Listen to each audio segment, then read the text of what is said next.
এমন একটা জিনিস, তা নিয়ে কিছু মানুষ গেম খেলে। গেমটি কিছু অর্থ হয়তো দিয়ে দেবেন, আর সোনাটি ডুপ্লিকেট হয়। কারণ সোনা মূল্যবান জিনিস, সেটা লোভ জন্মায় মানুষের ভেতরে, আত্মাবৃত্তির ভেতরে। সেই লোভের মাঝে কিছু মানুষ ফেঁসে যায়। কারণ আসা যাক, আমাদের বাংলায় বেশ কয়েকটা জায়গায় এই গেমটা একটা সময় চলতো, এখন সেটা বন্ধ হয়েছে। আমাদের হয়তো হুগলি ডিস্ট্রিক্টের মধ্যেই সেটা পড়বে হয়তো। তো সেখানে সোনা নিয়ে যে গেমটি খেলছেন, সেটা হয়তো কিছু মানুষকে অর্থ লুটে নিচ্ছেন। তা অর্থটা তারা লুটতেই বসেছেন, তাদের ওপর অবধি পৌঁছ থাকে, সেটা সাধারণ মানুষ বোঝে না। আর সেই না বোঝাতে তারা কিন্তু যে জিনিসটা তারা হাতে ধরিয়ে দেয়, সেটা অরিজিনাল নয়। হয়তো অরিজিনাল জিনিসটি আপনাকে দেখাবে বটে, আর আপনি চোখে দেখবেন, কিন্তু আপনার হাতে যখন ডেলিভারি হবে, তখন কিন্তু আপনার হাতে ডুপ্লিকেট এসে যাবে। এই ধরনের সোনায়, কারণ সোনা একটা ভারী পদার্থ জিনিস, যে ধাতুটি সবার উচ্চস্তরের ধাতু সোনা, এবং সোনা আর রোডিয়াম, প্লাটিয়াম, এ ধরনের ধাতুগুলো, তারপর রূপো, এবং এগুলো বহু মূল্যবান জিনিস।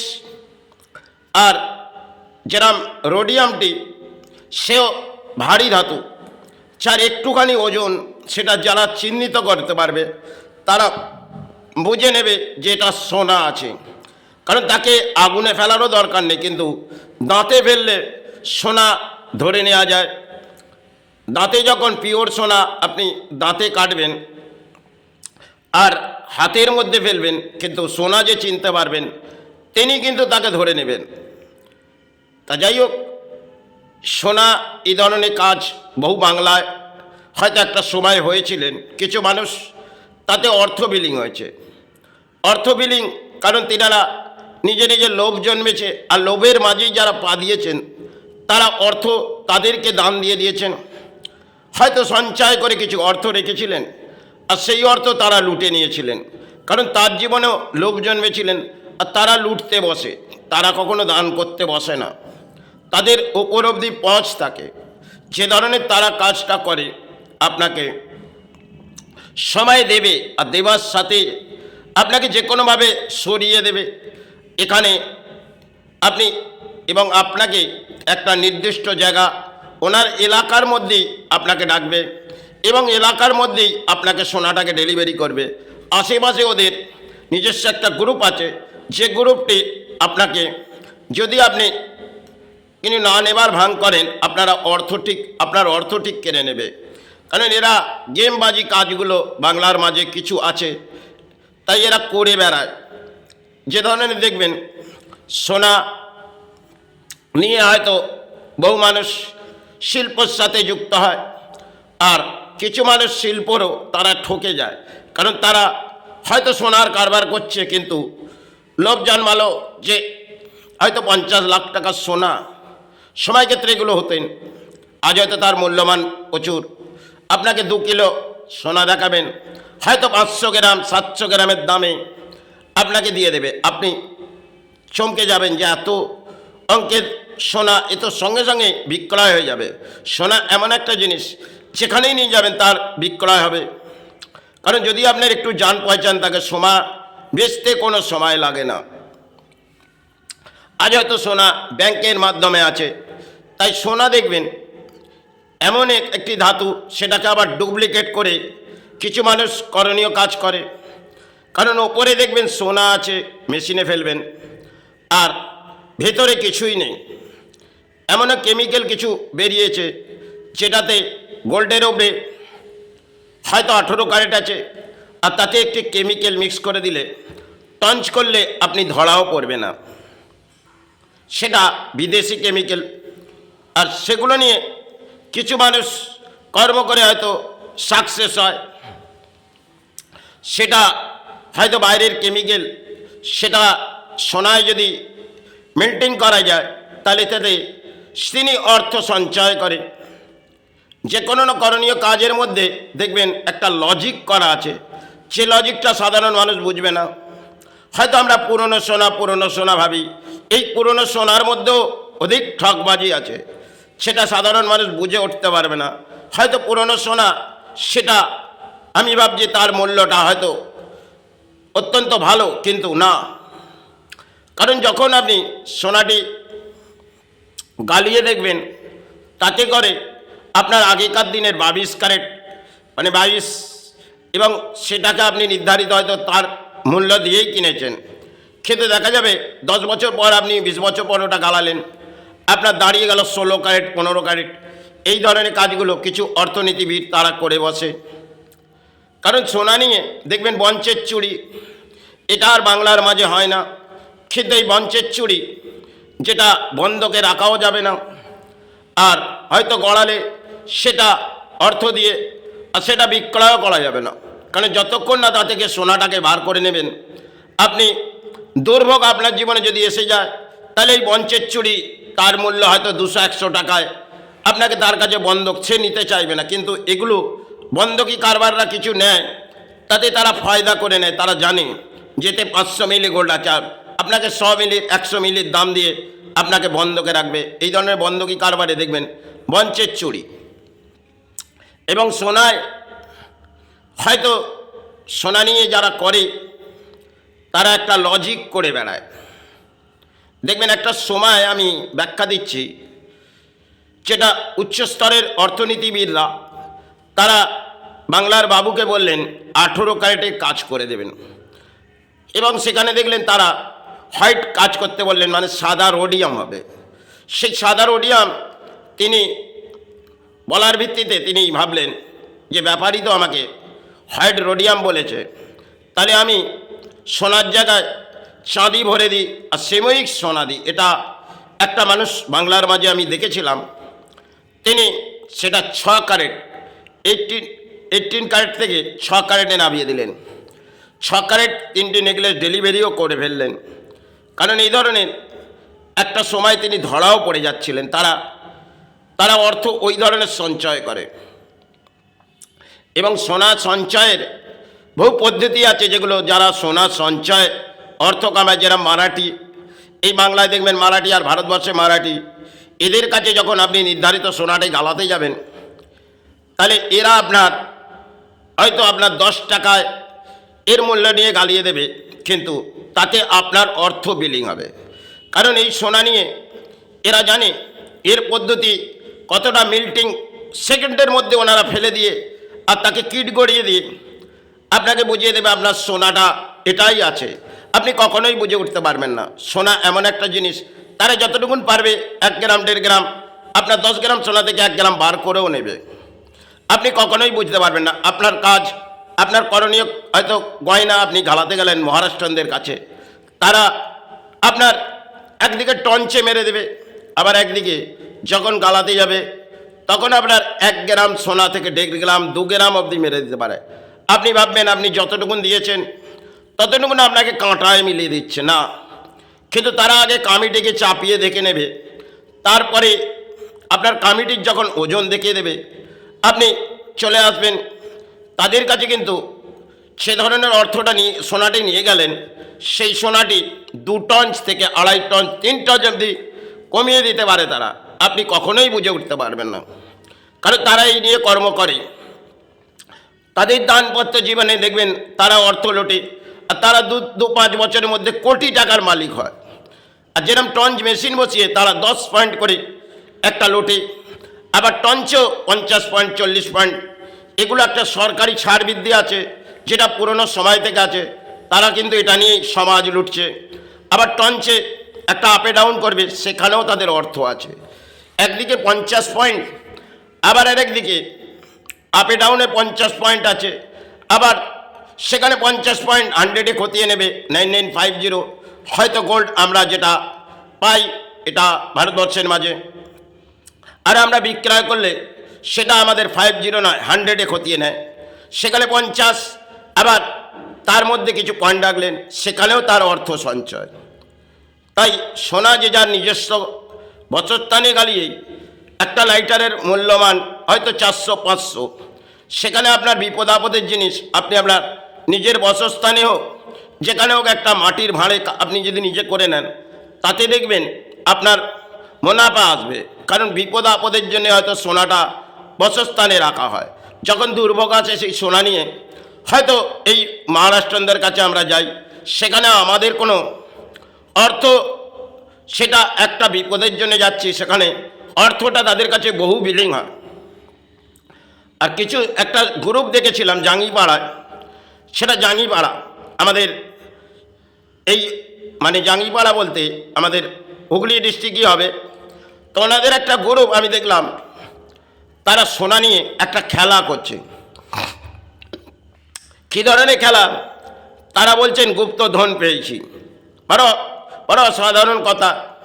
আমি যখন বুঝতে পারলাম যে এটা গুপ্তধন নয়, তখন তাকে ব্যাখ্যা করলাম, দেখো এটা কিন্তু গুপ্তধন নয়।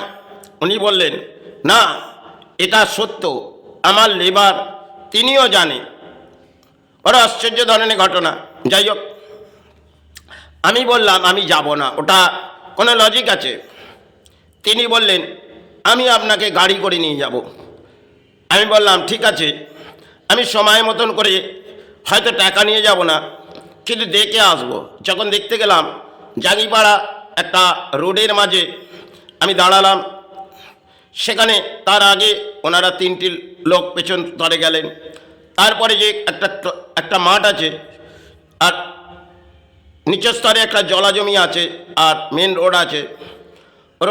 রোডে নামলাম, আশপাশে দেখলাম যে বেশ কিছু ছেলে ওনাদের গ্রুপের ঘুরছে, এবং তাদেরকে ইনি বলে ফেলেছেন ইনি পেমেন্ট নিয়ে এসছে। যখনই এনারা পেমেন্ট নিয়ে এসছে বলেছেন, এনারা সব মানে অর্থ লোটার জন্য বসে আছে, সেভাবেও দেখাবো। তা আমি বললাম যে আপনারা সোনাটা দেখান, আমি 2 ঘন্টার মধ্যে পার্টিকে এখানে ডাকছি। যাই হোক, তেনারা সোনাটা দেখাতে লাগলেন। বড় আশ্চর্য ধরনের ঘটনা।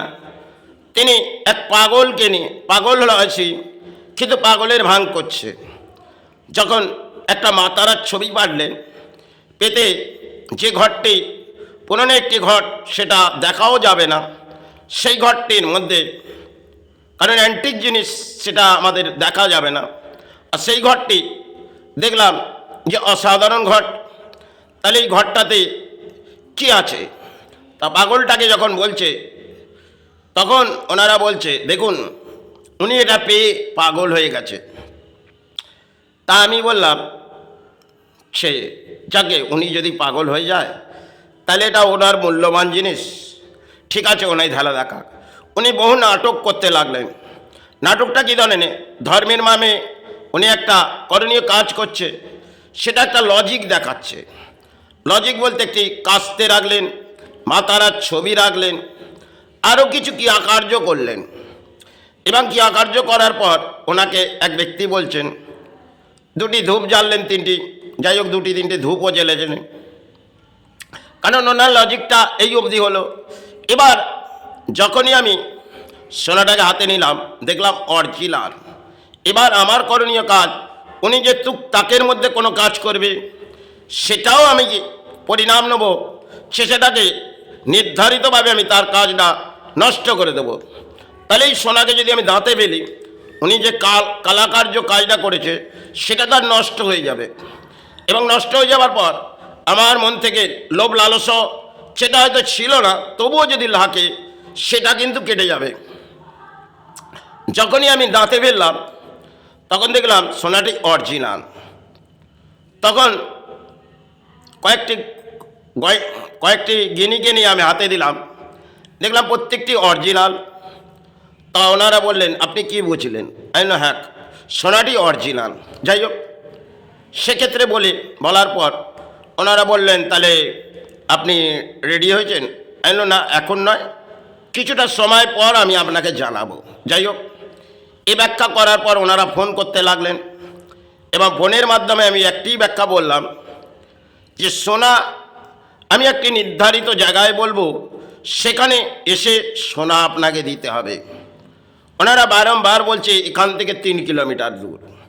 তো আমি তো ওই পথে হাঁটবো না, এবং আমি যে মূল্য দেবো সেটা আমি বললাম যে দেখো এই যে কম দামে এখানে নয়, আপনাকে বাজার মূল্য দেওয়া হবে, আপনি একটা জায়গায় এসুন।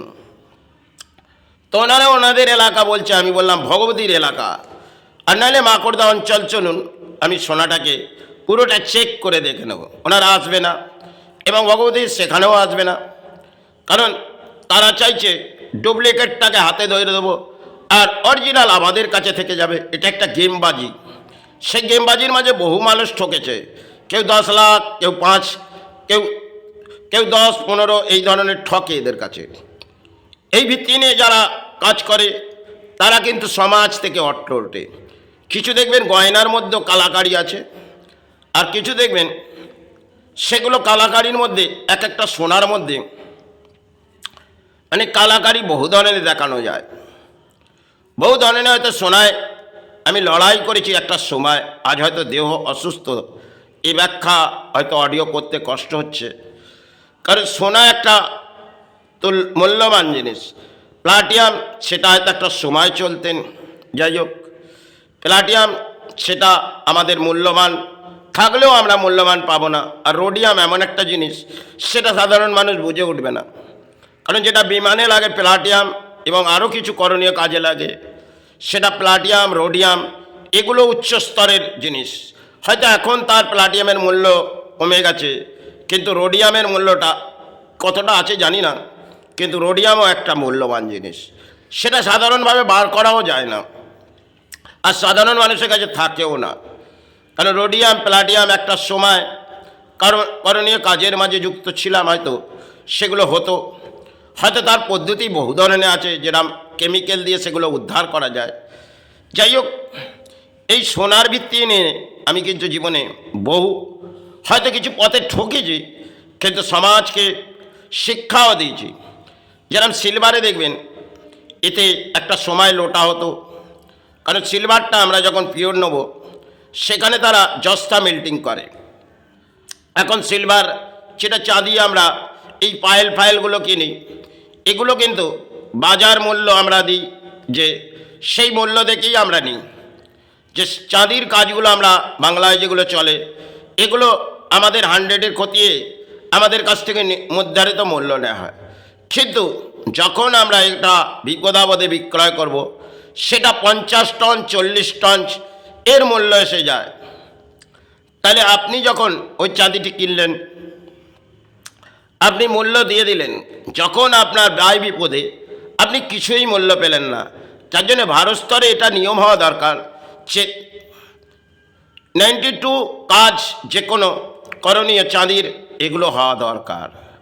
আর এই হলমার্ক যেটা হচ্ছে, তাতে কিন্তু হলমার্কের থেকে টঞ্চের মধ্যে আপে ডাউনে যেটা আছে সেটাও হওয়া দরকার, যে এখনকার দিনে 20 পয়েন্টের বেশি টঞ্চে আপ ডাউন দেওয়া যাবে না, আর টঞ্চে 10 মিলি সেটাও দেওয়া যাবে না, কারণ টঞ্চে 1 থেকে 2 মিলি একটা ঘষতে সেমি, সেটা 1 থেকে 2 মিলি, এনারা অত্যন্ত ঘষে 10 মিলি, সেটা 10 মিলির মূল্য এখনকার দিনে 70 টাকা। এটা জানবেন, 70 টাকা। সিলভারের মূল্য 10 মিলির অত নয় চাঁদির, কিন্তু সোনার মূল্যটা অধিক চলে যায়। আবার 50 টাকা টঞ্চ, আবার যখন ওই টঞ্চে আপনি কোনো কারণে দেখতে যাবেন, সেখানে আরও 50, আরও 10 মিলি, এই ধরনের আপনার অর্থ বেড়ে যায়। তাহলে সোনা এটা এখনকার দিনে বর্তমান মূল্যমান, সেখানে মনে হয় সরকারেরও কোনো দায়বদ্ধতা নেই, আর সাধারণ মানুষ সেগুলো দানপত্র করে দেয়।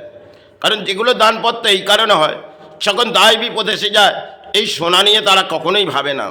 কিন্তু সোনা এমন একটা জিনিস আজকের তারিখে অধিক মূল্যবান, এবং সিলভারও আস্তে আস্তে মূল্য বেড়ে গেছে, কিন্তু মানুষ কিন্তু এই সিলভারে পায়েল এগুলো কিন্তু এখনও ঠকানোর কাজ চলছে। বাংলা কেন, ভারতবর্ষের মাঝে মানুষ, আর বাংলার মানুষ এই সিলভার নিয়ে বহু কিছু নারী তারা সেজে ওঠে বটে, কিন্তু পুরুষেরা তো সিলভারের থাকে, কিন্তু সিলভারে হচ্ছে একটা ঠকা কারবার। সোনায় একটা সময় বহু ঠকাতো, এখন টঞ্চ ভিত্তি নিয়ে এসে গেছে, তাতে কিছুটা হলেও ধরা পড়ে। কিন্তু যখনই আপনি সোনা বসস্থান থেকে কোনো বাইরে যাবেন, কখনোই যাবেন না, এনারা যাদের কাছেই যাবেন, আপনি নিজের একটা মাটির ভাঁড়ে বসস্থানে করে নিন। আপনার দায় বিপদে একটা লাইটার কিনে রাখুন, তাতেই আপনি সে লাইটারটা চায়না লাইটার, তার মূল্য হয়তো 300-400, 10 গ্রাম সোনা একটা ছোট লাইটারে, এবং 20 গ্রাম যদি গালান একটি বড় লাইটার, তার 700-800 টাকা দাম হবে, কি বেশি বেশি কিছু 500 টাকা। সেটা যদি আপনার বসস্থানে রাখেন, আপনার দায় বিপদে সেটা কিন্তু করণীয় জীবনে কাজে লাগে, দানপত্র জীবনে। কারণ এদের কাছে যখন যাবেন, আপনার অর্থ কিন্তু কতটা পরিণাম যাবে সেটা আপনি বুঝে উঠতে পারবেন না। যাই হোক, এই অবধি ব্যাখ্যা করলাম। হয়তো সে হোক অসুস্থতা, শারীরিক দেহ সুস্থ নয়। জয় গুরু, জয় মাই।